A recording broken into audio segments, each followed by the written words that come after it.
Actually जो टेढ़े मेढ़े दांत होते हैं वो ब्रेसेस से ठीक होता है। तो जो हमारा कन्वेंशनल टेक्निक है वो ये था कि ब्रेसेस लगा के ही ठीक होता है। तो बहुत लोगों के मन में ये शंका होती है कि ब्रेसेस से, क्योंकि वो दिखता है तो वो अच्छा नहीं है अलाइनर से, कि जो पिन लगता था, चुभना लगता था, वो इससे नहीं होता है, बिकॉज इसमें किसी भी तरह का पिन नहीं होता है। अनकंफर्टेबल जो होता है पेशेंट का। मेरा नाम बीना है और आप देख रहे हैं फिटनेस फैक्ट। फिटनेस फैक्ट में हम बात करते हैं स्वास्थ्य से जुड़ी समस्याओं के ऊपर, इसके उपचार के ऊपर और स्वास्थ्य से जुड़ी जो भी खबरें होती हैं उसके ऊपर।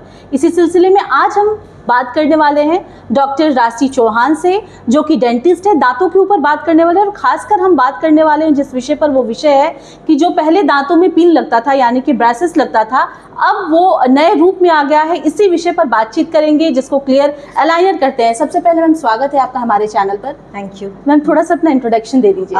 मैं डॉक्टर राशि चौहान, बेसिकली मैं ऑर्थोडोंटिस्ट हूँ, जो कि स्पेशलाइज्ड होता है जो भी दांत के टेढ़े मेढ़े दांत होते हैं उसको ठीक करने के लिए। तो I am basically an orthodontist working as a professor in Buddha institute of dental college, और मेरा संजीवनी हॉस्पिटल भी है। So I really thank you for inviting me here. Ma'am, पहला सवाल यही रहेगा कि पहले या अब भी बहुत सारे लोगों को देखा जाता है कि दांतों में जो वो पिन लगाते हैं जिसको ब्रेसेस कहा जाता है, उसको लेकर लोग अनकंफर्टेबल होते हैं। अगर लगाने की ज़रूरत भी होती है तो डॉक्टर के साथ भी वो बातचीत करके चाहते हैं कि ना लगे।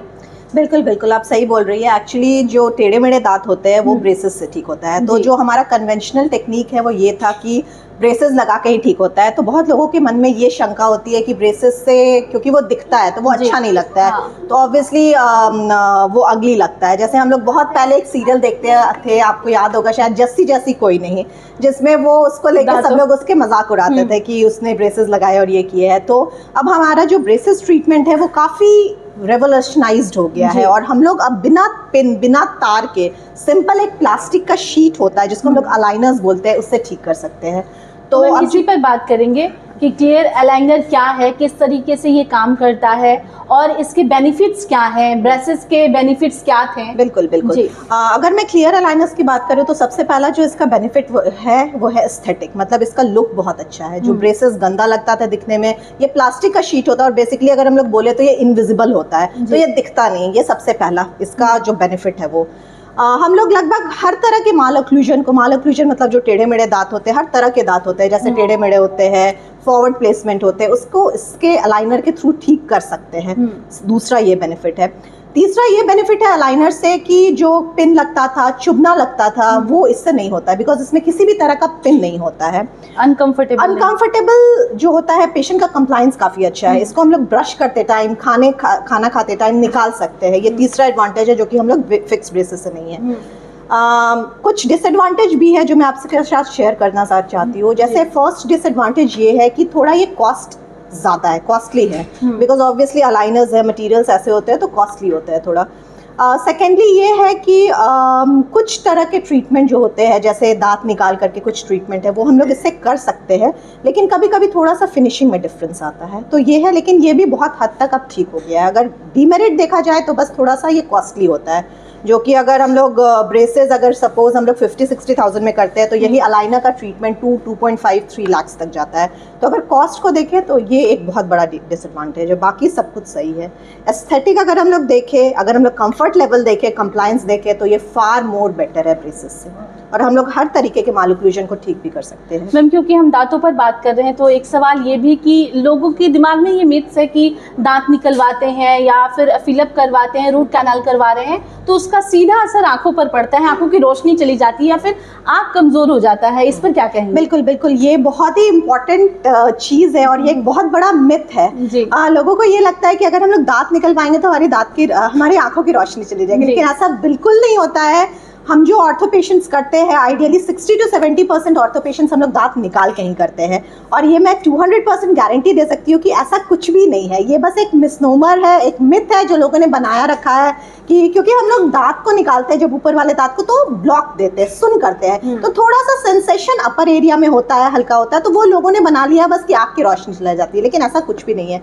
और आपने ये बात की है तो मैं एक और बात बताना चाहती हूँ कि ऑर्थो ट्रीटमेंट जो हमारा होता है, जैसे जो टेढ़े मेढ़े और आगे वाले दांत होते हैं, उसके लिए बहुत बार हम लोग को क्या होता है कि दांत निकालने की जरूरत पड़ती है। अब मैं एक छोटा सा एग्जांपल दे रही हूँ। सपोज एक रूम में 20 चेयर है और 22 लोग आ गए, तो ऑब्वियसली हम लोग को 2 लोगों को हटाना होगा, तभी हम उस 20 चेयर पे उसको अरेंज कर पाएंगे, राइट। तो वैसे ही अगर हमारे दांत का आर्च 14 दांतों के लिए बना है ऊपर के लिए, और हमारे पास 16 दांत है, टेढ़ा मेढ़ा दांत है आगे है, तो हमको 2 निकाल के ही उसको अंदर करना होगा। और अगर हम दांत निकालते भी हैं तो हम लोग ओरिजिनल दांत को ही अंदर ले जाते हैं। ऐसा कुछ नहीं है कि हम लोग दांत निकाल के नकली दांत लगाते हैं। तो मेरे पास भी बहुत पेशेंट्स आते हैं, मैं हॉस्पिटल में भी जाती हूँ, तो बहुत लोग डर जाते हैं कि नहीं दांत निकाल के ट्रीटमेंट नहीं कराना है। लेकिन ये बहुत बड़ा मिथ है, ऐसा कुछ नहीं होता। दांत निकाल के भी बहुत अच्छा ट्रीटमेंट होता है, और आफ्टर ट्रीटमेंट आपको पता भी नहीं चलता कि आपका कोई दांत निकला है। मैम, ब्रेसेस और जो हम क्लियर एलाइनर्स की बात कर रहे हैं, इसके ट्रीटमेंट में क्या कुछ फ़र्क है? जैसे कि उसमें बहुत बार पेशेंट को बुलाया जाता है, बहुत सारे रिसर्च बिल्कुल। और ये भी देखा गया है कि उसमें जो ज़्यादा टेढ़े मेढ़े जिनके दांत होते हैं, ब्रेसेस से वो ज़्यादा ठीक होते हैं, और इसमें थोड़ा दिक्कत होता है। नहीं, ऐसा कुछ नहीं है कि दिक्कत होता है। आइडियली अगर इसमें देखा जाए तो आना जाना कम होता है, बिकॉज अगर हम लोग जब पिन और ब्रेसेस का ट्रीटमेंट करते हैं तो हम लोग हर 21 दिन या हर मंथ में एक बार बुलाते हैं। बल्कि यही अलाइनर्स अगर हम लोग करते हैं तो हर महीना आने की जरूरत नहीं है। हम लोग पेशेंट को 10 अलाइनर्स, 20 अलाइनर्स, 30 अलाइनर्स दे देते हैं, जिसमें इसमें हर मंथली विजिट करने की जरूरत नहीं है। और जहां तक ये है कि ब्रेसेस से ज्यादा अच्छा ट्रीटमेंट होता है, अलाइनर से कम होता है, तो ये नहीं है। क्योंकि ऑब्वियसली अलाइनर्स जो है नया ट्रीटमेंट है, अभी काफी साइंस इस पे चल रहा है, काफी बायोमैकेनिक्स, बहुत चीज चल रहा है इससे रिलेटेड। लेकिन ऐसा नहीं है, हम हर तरह के ट्रीटमेंट अलाइनर्स से भी कर सकते हैं, क्योंकि ऑब्वियसली ब्रेसेस कन्वेंशनल है। आज 100 ईयर्स से हम लोग ब्रेसेस कर रहे हैं, तो हमारा जो एक होता है ना, उस पर ज्यादा सपोर्ट है, ज्यादा हम लोग उस पर विश्वास कर सकते हैं। लेकिन ऐसा कुछ नहीं है, हर तरह के ट्रीटमेंट को हम लोग अलाइनर्स के थ्रू कर सकते हैं। ये जो मिथ है कि ब्रेसेस ज्यादा कारगर है और जो क्लियर एलाइनर है वो कम, तो ऐसा कुछ नहीं है। इसका एक रीजन मैं ये दे सकती हूँ, क्योंकि ब्रेसेस हम लोग फिक्स्ड कर देते हैं दांतों पे, राइट। उसको पेशेंट निकाल नहीं सकता है। और अलाइनर्स क्या होता है कि पेशेंट निकाल सकता है। तो पेशेंट अगर नहीं पहनता है तो ऑब्वियसली ट्रीटमेंट नहीं बढ़ेगा। तो इसमें हमारे पास पेशेंट कंप्लायंस बहुत इंपॉर्टेंट है। पेशेंट को पहनना होगा, अगर वो नहीं पहनेगा तो ट्रीटमेंट नहीं होगा।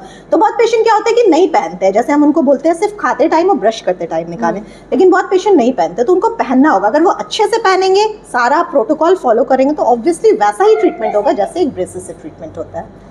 मैम, एक सवाल ये भी कि अब बहुत सारे लोगों को मैम बचपन से ही पता रहता है कि दांत टेढ़े मेढ़े हैं, पेरेंट्स ध्यान भी देते हैं, लेकिन उसका उपचार नहीं करवाते हैं, और बड़े में जाकर उनको काफ़ी दिक्कतें होती हैं। बहुत सारे तो लोगों को मैंने ये भी देखा है कि दांतों की वजह से वो काफ़ी शर्म फील करते हैं, या फिर डिप्रेशन में भी जाते हुए। बिल्कुल। एक्चुअली ये दांत जो टेढ़े मेढ़े और आगे होते हैं, इससे आपने सही बोला कि डिप्रेशन में और एंग्जाइटी में लोग बहुत रहते हैं। ऑब्वियसली जब एक लोग सबके साथ रहते हैं, बाहर घूमने जाते हैं, अपना सेल्फी लेते हैं, लोग हंसते हैं, तो उन्हें ऑब्वियसली एक अच्छा स्माइल चाहिए। और जब दांत आगे रहते हैं, टेढ़े मेढ़े रहते हैं, तो एक अच्छा स्माइल नहीं आता है। और इस ऑर्थो ट्रीटमेंट के बाद मेरे कितने पेशेंट्स ऐसे हैं जो पहले कैमरा शाई थे, वो आज सेल्फी पोस्ट करते हैं, सोशल मीडिया पे एकदम एक्टिव रहते हैं, because of the beautiful smile we created. So ये चीज़ होता है। तो इस पे मैं ये कहूँगी कि हम लोग 8 साल से 6 साल से लेकर के ट्रीटमेंट शुरू करते हैं। हर फेज में अलग ट्रीटमेंट होता है। ऐसा नहीं है कि हम 6 साल का बच्चा या 8 साल का बच्चा है तो उसे पिन लगा दे। फंक्शनल अप्लायंस होता है, जिससे हम लोग ऊपर के जबड़े के ग्रोथ को रिडायरेक्ट कर सकते हैं, नीचे के जबड़े के ग्रोथ को बढ़ा सकते हैं। तो मैं यही बोलूँगी कि अगर किसी भी पेरेंट्स को ये लगता है कि मेरे बेटे का दांत या बेटी का दांत बाहर है, तो वो एक बार डेंटिस्ट, ऑर्थोडोंटिस्ट से ज़रूर मिले, क्योंकि हम लोग काफ़ी कुछ चेंज कर सकते हैं जो कि ग्रोथ कंप्लीशन के बाद सिर्फ और सिर्फ सर्जरी से पॉसिबल है। इससे हम लोग नहीं कर सकते। तो आज हम 6 साल, 8 साल, 12 साल, 13 साल, 18 साल, यहाँ तक कि हम लोग बहुत बड़े 40 साल, 50 साल, लोग सोचते हैं कि 50 साल में मेरा दांत ठीक नहीं हो सकता। लेकिन अगेन ये एक मिथ है। हम लोग 50 साल में भी अगर हड्डी का लेवल सही है तो हम लोग बहुत अच्छा स्माइल दे सकते हैं। तो इसीलिए अगर जिस समय में भी लगे वो हम लोग डायग्नोस करेंगे कि हम लोग को ट्रीटमेंट देना है कि नहीं देना। तो एक बार ऑर्थोडोंटिस्ट से ज़रूर मिलना चाहिए। मैम, 5 कोई टिप्स जिससे कि हम अपने दांतों का अच्छे से ख्याल रख सकें। या सबसे पहला टिप जो मैं हमेशा बोलती हूँ कि अगर आपके दांत टेढ़े मेढ़े हैं तो ऑर्थो ट्रीटमेंट ज़रूर कराएं, बिकॉज ये कॉमन सेंस की बात है कि अगर दांत टेढ़े मेढ़े होंगे तो वहाँ पे ब्रश प्रॉपर्ली नहीं जाएगा। ब्रश प्रॉपर्ली नहीं जाएगा तो सफाई अच्छे से नहीं होगा। अगर किसी भी चीज़ को हम अच्छे से अरेंज कर देंगे तो ब्रश अच्छे से जाएगा। सो अगर आपका दांत अलाइंड है तो आपका जो हाइजीन है वो भी अच्छा होगा और आपका हेल्दी पेरियोडोंटियम रहेगा। सेकेंड, हमेशा 2 टाइम ब्रश करें, morning and night. Night is very important because आप सब कुछ खा करके सोने जाते हैं, काफ़ी देर तक आपका मुंह एक रेस्ट फेज में रहता है। तो हम लोग अगर ब्रश करके सोते हैं तो वो काफ़ी अच्छा रहता है।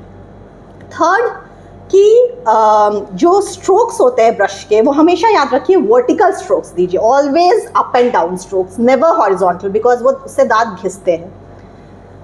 फोर्थ मैं ये बोलना चाहूँगी कि ऐसा नहीं है कि बहुत ज़्यादा पेस्ट लेने से, मैंने लोगों को देखा है कि वो बहुत ज़्यादा पेस्ट लगा लेते हैं ब्रश में और करते रहते ज़ोर से, ऐसा कुछ नहीं है। एकदम पी साइज पेस्ट चाहिए, वो जो ऐड में आता है कि एकदम क्लोजअप लगा लिया, वैसा नहीं, एकदम पी साइज पेस्ट चाहिए और हल्का हल्का स्ट्रोक्स चाहिए। ऐसा नहीं है कि एकदम ज़ोर करने से ब्रश बहुत अच्छा सफाई होता है। तो ये सब चीज़ ध्यान रखता है। और बस बहुत बहुत धन्यवाद मैम अपना कीमती टाइम देने के लिए।